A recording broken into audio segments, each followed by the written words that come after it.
ધોરણ 3 ની અંદર અંગ્રેજીની અંદર જે ઈટ શબ્દ સ્પેલિંગ આવે છે તો એની સમજ બાળકોને કઈ રીતે આપવી તો એના માટે એક નાનકડી પ્રવૃત્તિ કરેલી છે.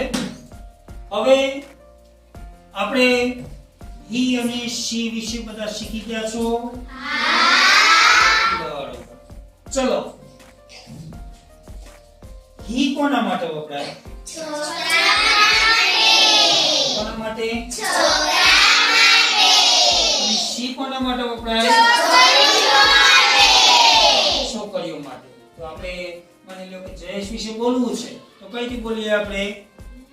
ઈ ઇઝ જયેશ.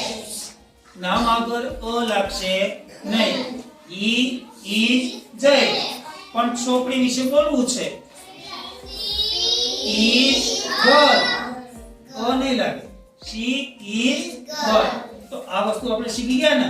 પણ એ કઈ પ્રવૃત્તિથી શીખ્યા હતા? યાદ છે તમને? ઈ ને શી. છોકરાઓ માટે આપણે શું બોલતા હતા? એ તો બોલતા હતા પણ પેલી એક પ્રવૃત્તિ કરાવી હતી. યાદ આવી? ચલો, ખાલી બે છોકરા જાય અને બે છોકરીઓ જેને યાદ રહ્યું હોય એવું પાછી કરો. હા, ચલો. છોકરીઓ માટે તમારે છોકરા, ચલો તમે છોકરાઓ માટે બોલો. પેલું સી વાળું કરી દે. હા, ઈ વાળું કરી દે ને.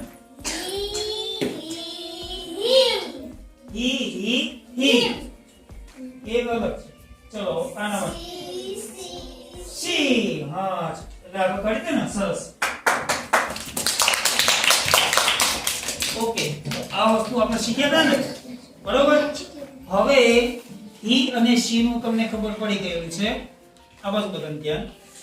હવે આપણે આજે જે શીખવાનું છે ઈટ, બરોબર? તો ઈટ ની હું તમને વાત કરું, બરોબર? તો ઈટ એ ખાસ ધ્યાન રાખવાનું છે. હું આજે બોલું ને ધ્યાન રાખજો. ઈટ કોના માટે વપરાય? કે જે માણસની જેમ બોલી શકતા ન હોય. સમજો, જે માણસની જેમ બોલી શકતા ન હોય એવી દરેક વસ્તુઓ માટે, પ્રાણીઓ માટે, પક્ષીઓ માટે, બધા માટે આપણે ઈટ વાપરવાનું છે. ખબર પડી? ખબર પડી? હવે વન બાય વન એક પછી એક ને હું પૂછીશ તો ભાઈ માણસની જેમ બોલી ના શકે એવી એક એક વસ્તુ તમારે મને બતાવવાની છે. બરોબર? રેડી? ઓકે.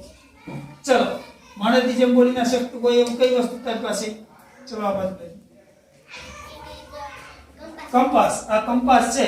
આ કંપાસ છે એને આપણે કઈથી બોલી શકાય ખબર છે? It is a compass. બોલો છો? It is a compass. Okay, સરસ. ચલો, તારી પાસે કઈ વસ્તુ છે બેટા? હા, બોલો. આને શું કહેવાય બેટા? સ્કેલ. હવે એનું વાક્ય બોલજો.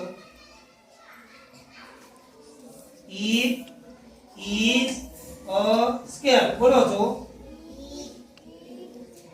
સ્કેલ. ઓકે, સરસ. વાંધો નહીં. ચલો બેટા, માનસી તારે શું બતાવવાનું છે? ટેબલ. હા, અંગ્રેજીમાં કઈથી બોલાય? It is ઓકે, સરસ સરસ. ચલો રુચિતા. હા, કારણ કે આ બધાનો અવાજ માણસ જો નથી આવતો. આપણે પ્રાણીઓ પક્ષીને જે લીધા નથી એ અમે લઈએ છીએ. ચલો, તે પેડ છે. આ નહીં, તે પેડ છે. ચલો તારે બોલ. તે દડો છે કાં તો બોલ છે. સરસ. ચલો ઓકે, સરસ. ચલો, તે પર્સ છે. ચલો બેટા. It is a pen. ચલો બેટા, તું શું બતાવે? બોટલ. ચલો. It is બોટલ તે બોટલ છે સરસ, ચલો બેટા. ઇટ ઇઝ અ બુક તે ચોપડી છે ચલો, ઇટ ઇઝ અ બુક આ તે ચોપડી છે. તે ચોપડી છે ચલો, ઇટ ઇઝ અ હંચો તે સંચો છે સંચાને આપણે અંગ્રેજીની અંદર શાર્પનર બોલવાનું. શું બોલવાનું? શાર્પનર. ઓકે, ચલો ભાઈ. પાઠ it is scale slate, slate slate આ પાટી છે આ પાટી છે. તે પાટી જો ઇટ ઇઝ અ રંગ colour. Colour it is colour એટલે કે આ રંગ છે. સરસ, ચલો તું દે. ચલો ભાઈ. ઇટ ઇઝ અ ફેન તે હા, આ પંખો છે, બરોબર. ઇટ ઇઝ અ ફેન એટલે કે તે પંખો છે. ચલો ભાઈ. ઇટ ઇઝ દફતર બે. ઇટ ઇઝ બે એટલે કે તે દફતર છે. ચલો, okay, it is a eraser આ ચેક રબર છે સરસ. It is a eraser. Check rubber આપણે જે બોલે છે રબર એને ઇરેઝર કહેવાય. તો આ યાદ રાખવાનું, બરોબર. તે ચેક રબર છે. ચલો બેટા. ઇટ ઇઝ અ ગમ આ ગુંદર છે. હા, તો ગુંદરને આપણે ગુંદર બોલે છે એની જગ્યાએ આપણે ગમ યાદ રાખવાનું, બરોબર. તે ગુંદર છે. ચલો, ઇટ ઇઝ પેન્સિલ આ તે પેન્સિલ છે. ચલો ભાઈ તમે. ઇટ ઇઝ અ ડોર આ તે ડોર છે દરવાજો છે. દરવાજો છે ઓકે, સરસ. તો આ રીતે આપણે આ બધી વસ્તુઓ, તો જેટલી વસ્તુઓ હોય એ વસ્તુઓને દર્શાવવા માટે આપણે હી વાપરશું, સી વાપરશું કે ઈટ વાપરશું? શું વાપરશું? ઈ. બરોબર. હવે માણસની જેમ બોલી શકતા નથી એવી બીજા પ્રાણીઓ કયા કયા પ્રાણીઓ છે જે માણસની જેમ બોલી શકતા નથી? C C. તો પછી હરણ હરણ, ગાય ગાય. મોર હા, પ્રાણીઓ અને પક્ષીઓની વાત છે. સસલું હા, પણ એને હમણાં અંગ્રેજીમાં તમે વસ્તુમાં બોલ્યા ને એ રીતે અંગ્રેજીમાં વસ્તુ બોલવાની છે. માની લો કે કૂતરો છે તો એને આપણે શું બોલશું? It is a it is a dog.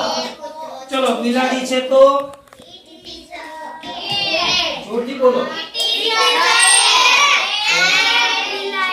એ બિલાડી છે. પછી ગાય હોય તો હા.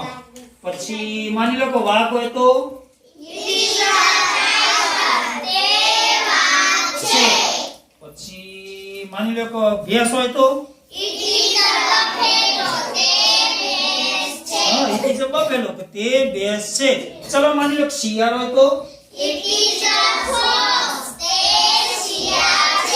બરોબર. ચલો, માની લો કે હવે પ્રાણીઓની વાત કરીએ તો બધા પ્રાણીઓ હોય, ચાહે એલિફન્ટ હોય તોય, હાથી હોય તોય, જીરાફ હોય તોય, વાઘ હોય, બધું હોય, બરોબર. પણ પક્ષીઓ, બરોબર. પક્ષીઓ તો ખબર છે ને કે જેને પાંખો હોય, ચાંચ હોય, આ બધા પક્ષીઓ કહેવાય. તો એના માટે પણ આપણે ઈટ વાપરવાનું છે કે જે માણસની જેમ બોલી શકતા નથી. પણ બોલો. હા, ઇટ ઇઝ અ પીકોક તે મોર છે.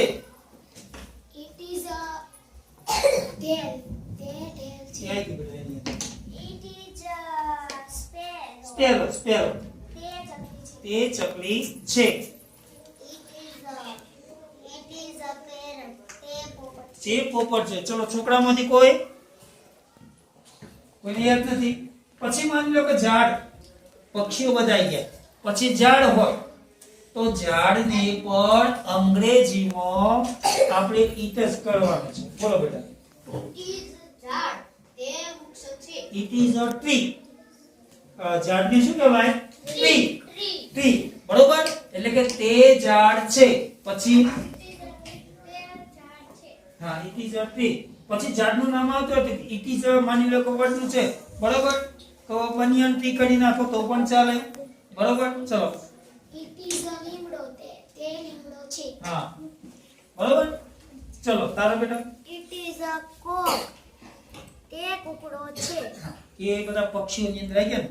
પછી માની લો કે મોટી મોટી આવી બધી વસ્તુ હોય, આ બધી ટૂંકમાં વસ્તુઓ માણસની જેમ જે બોલી શકતા ના હોય એવા દરેક વસ્તુ માટે, પ્રાણીઓ માટે, પક્ષીઓ માટે ઈટ વપરાય. ખબર પડી ગઈ? ખબર પડી ગઈ? બરોબર. ઓકે.